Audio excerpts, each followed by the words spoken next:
C'est avec une immense tristesse que je me tiens ici aujourd'hui, face à cette tragédie humaine qui nous bouleverse tous. La nation est en deuil et la situation est particulièrement insoutenable. Je voudrais, au nom de cette nation, la nation sénégalaise, présenter mes condoléances aux familles éplorées et leur dire toute la solidarité de l'État et de l'ensemble du gouvernement face à la tragédie qui les frappe et qui nous frappe tous. Ce qui est arrivé ici à Mbour, qui est arrivé quelque peu partout sur les côtes du Sénégal, est le fait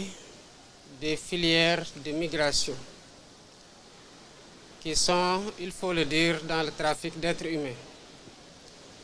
qui exploitent le désespoir de cette jeunesse et qui leur vendent le rêve d'un avenir meilleur. Mais je voudrais dire que la traque sans répit contre ces vendeurs d'illusions, ces vendeurs de la mort, va s'intensifier dès à présent. Il y a quelques jours de cela, la semaine passée pour le dire, s'est clôturée une opération appelée Djoko, qui était conjointement menée pendant plus d'1 mois par la gendarmerie, la police et même l'armée, et qui a valu la mise en échec d'un projet migratoire de jeunes à hauteur de 690 jeunes qui ont été appréhendés au moment de leur départ. C'est pour dire que le gouvernement est en train de combattre le phénomène et pour dire aussi que le gouvernement continuera à traquer ces vendeurs d'illusions, ces marchands de la mort jusqu'à leur dernier retranchement. Mais il faut, d'un autre côté, appeler à la responsabilité. Dire à ces jeunes que les pays dans lesquels ils s'en vont, ce sont des pays qui ont été construits par des êtres humains, par des citoyens qui ont cru qu'au changement dans leur propre pays et qui ont réussi à faire de ce pays ce qui les y attire au risque de la mort. Il nous appartient ici, tous, hommes et femmes, jeunes et adultes, gouvernants et citoyens, de nous mettre autour d'un projet de construction de ce pays et de croire à l'espoir, de croire à la possibilité de changer par nous-mêmes et pour nous-mêmes le visage de notre pays. Le gouvernement travaille d'arrache-pied à mettre en œuvre des politiques publiques adéquates pour donner du travail aux jeunes ici au Sénégal et les inviter à la reconstruction de notre pays. Il y va de notre responsabilité à tous. Je voudrais aussi appeler les familles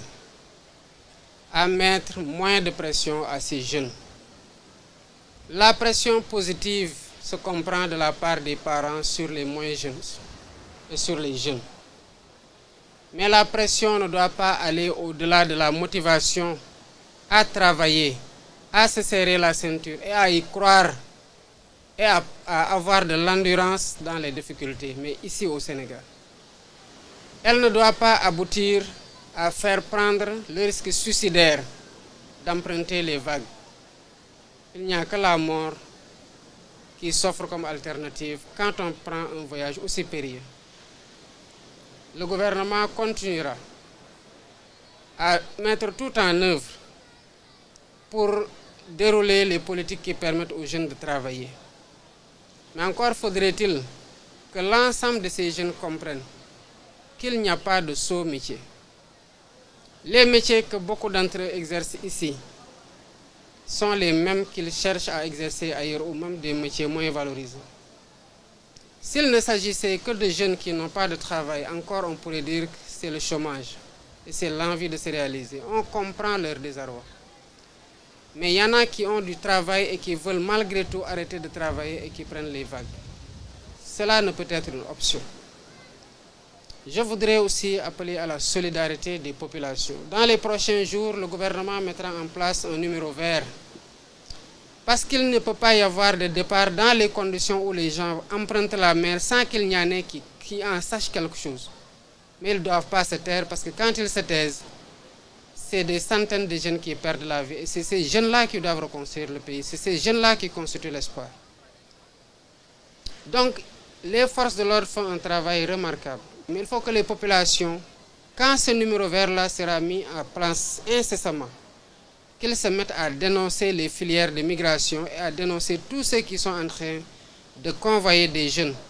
vers les vagues de la mort. Il faut que les jeunes et les populations comprennent que la situation qui a fait prendre la mer à ces jeunes pendant des années ne peut être résolue du jour au lendemain. Il faut du temps pour que les solutions qui sont mises en place opèrent et que les conséquences positives se fassent ressentir. Entre-temps, il nous faut prendre notre destin en main en tant que Sénégalais ici au Sénégal et ne pas fuir les difficultés et les défis qui s'imposent au peuple sénégalais, jeunes, vieux, hommes et femmes qui doivent relever ces défis-là. Voilà ce que je voulais dire en présentant à nouveau toute ma compassion et la solidarité du gouvernement à l'ensemble du peuple sénégalais, mais aussi à l'ensemble des familles éplorées dans cette tragédie. maa ngi taxaw fii ci Mbour ci plage bi ak tiis ak naqar gu mag gu amul fu ñu ko mën a xayma li xew fii musiba la te musiba mënu ko weesu ndax bu ñu waxee ne am na gaal gu am lu mat juróom-ñett fukki nit ñu génnee ci ñeent kese ñoo xamante ne ñu ngi dund boobu ba tey ñu ropp ci lu mat fanweer ak juróom-ñaar ñeneen ñi gisuñu ko jéeye ci réew musiba mënul weesu loolu ñii def lii nag di jël ndaw ñi ci seen naqar ak seen ñàkk liggéey gu ñu nekkee ñenn ñi sax am fi liggéey waaye ñu di leen gëmloo ne feneen moo gën ba tax ñuy jël alal guñ ciy dàq rek tax ñu jël ndaw ñooñu di leen yóbbu ci géej gi pour yóbbu leen Espagne wala feneen ñooñu gouvernement bi dina ko jëflante ak ñoom ba mu mat sëkk te dinañ taral daan yi te dinañ leen rëbb ba fépp fu ñu mënte nag ñu fekk leen fa ndax lii mënta wéy kon li xew metti na ci njaboot gi ñàkk seeni doom waaye metti na tamit ci askanu Sénégal yépp ndax lii di xew ndaw ñi di mbabb ñoom ñëpp di dem bitim réew yooyu ñu dem il faut que ñu xam ne que ay malaaka tabaxuñ ko ay jinne tabaxuñ ko ay doomu aadama yi nekkoon ci jafe-jafe gëm ne seen réew dafa waroon soppeeku ñu toog di ko liggéey rek ko liggéey ba mu mel noonu ba ñoom ñu bëgg faa dem ci condition yi ñu fa bëgg a demee gouvernement bi yàggul dara boole na gendarmerie ak police armée sax boole nañ ko ci lu ëpp weer ñu ngi doon dàqante di patrouiller ci plage ba tere nañu lu mat juróom benn téeméer ak juróom-ñeent fukk ñoo xamante ne dañu doon waaj dem ñu téye leen kon gannaaw solution yooyu ngi ñuy ut pour tere nit ñu dem ñu ngi tamit uti pexe pour jox ndaw ñi liggéey waaye dëgg gi tamit mooy du ñuy dem ñëpp amul liggéey am na ñoo xamante ne am na ci luñ jàpp waaye xëy na dañoo bëgg lu gën a bari ba tax ñuy jël risque yi ñu bëggoon leen wax ne àdduna dara xëyul sotti te njaboot yi nga xamante ne ñooy teg pression seeni doom nañu xam ne que pression sa njaboot lu baax la ci waajur bu koy teg ci njabootam waaye na doon pression positive maanaam di ko ñaax mu gën a góorgóorlu mu gën a am jom waaye jom ji ko toogloo fii muy liggéey li ko yàlla wërsëgale mu téye ci loolu pas teg ko pression ba moom dootul xejjati Sénégal ba dem wala dee wala des fii gën a nekk ñaari alternative yi mu am loolu mënta doon pexe kon na Sénégalais yépp xam ne lii xew fii solution yu gouvernement bi ñëw doore egsi di mettre en place mënul xëy rek ñëpp amandoo liggéey ci ndànk-ndànk la ñuy saafara problème yi ñu fi fekk ba ku ne xam ne Sénégal ñu ngi koy liggéey te ku ne war a jàpp na tamit sa loxo dañ ko ci war a dugal kon dina am idiir ndax lépp xëyul sotti te ñëpp ñi nga xamante ne ñu ngi gis ay nit ñuy waajal a dem buñ ko yeggee nañu xam ne seen responsabilité la, parce que dafa mel ne rek nga gis nit muy dem di xaru ji doo ko seetaan da ngay def lépp pour mu bañ a xaru wala pour mu bañ a sotti. nañ ko jàppaleen ko balaa muy dee ngay dégg jàppaleen ko balaa muy dee googu nag jàppaleen ko balaa muy jël géej ci dee mën ko fekk ci la bokk. moo tax fan yii di ñëw ci lu gën a gaaw sax gouvernement bi dina teg numéro vert, maanaam fenn foo xamante ne ku fa nekk mën na faa woote te bu ko jaree sax dinañ ci teg ay neexal pour ñi nga xamante ne ñooy yoole ñi bëgg a dem dinañ sowee bakkan waaye dinañ am tamit ni ñu leen neexalee ndax ñu mën a xam ne lii ñu nekkee di ko xeex gouvernement bi kese doyu ci, ndax gouvernement bi mënul nekk ci plage bu ne waaye ku ne ci plage yor fa sa téléphone gis ay nit ñu dem xamal ne jéego toll nii war na ci mën a am. kon sa responsabilité en tant que jullit mooy ku gëm nga war a mën a tere nit ñi jël risque bu toll nii. lu xew nii ñu ne 80 personnes ñoo ci nekkoon te 4 rek ñoo ci rescapé kon daanaka lu mat juróom-ñaar fukk ak lu teg ñàkk na fi seen bakkan te lii bu muy xew ba tey 2007 ba tey ba 2024 bii ñu nekk nii léegi mu ëpp ñaar fukki at ñi ci ñàkk seen bakkan bari na lool te ay ndaw la ñu ñoom ñoo war a tabax réew mi. kon responsabilité collective bi ak solidarité bi entre ci biir sénégalais yi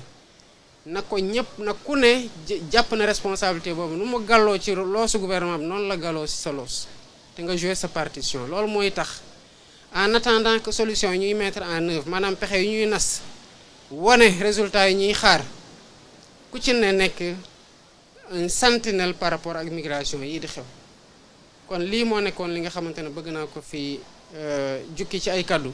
te delluwaat masawu njaboot gi yëpp ñu ñàkk seen doom, masawu askanu Sénégal waaye di wax ndaw ñi nañu gën a takk seen ndigg boole koog muñ te ñu booloo liggéey réew mi. balaa muy yàgg incha allah dañu commencé gis résultat yi nga xamante ne ñoom lañ diglanteeg ñoom waaye réew mi kenn du jóge bitim réew di ñu ko tabaxal. ni waa bitim réew toogee ba tabax seen réew ba mu mel ni tax suñu doom yi di jël risque dee pour dem fa noonu la ñu war a toogee fii gëm ne réew mi fii lay changé. bu amee lu ci doxul ñun ñëpp ko war a jubbanti ndax ku ne am nga fi responsabilité te fii la ñu yàlla tanal. salaamaaleykum wa rahmatulah.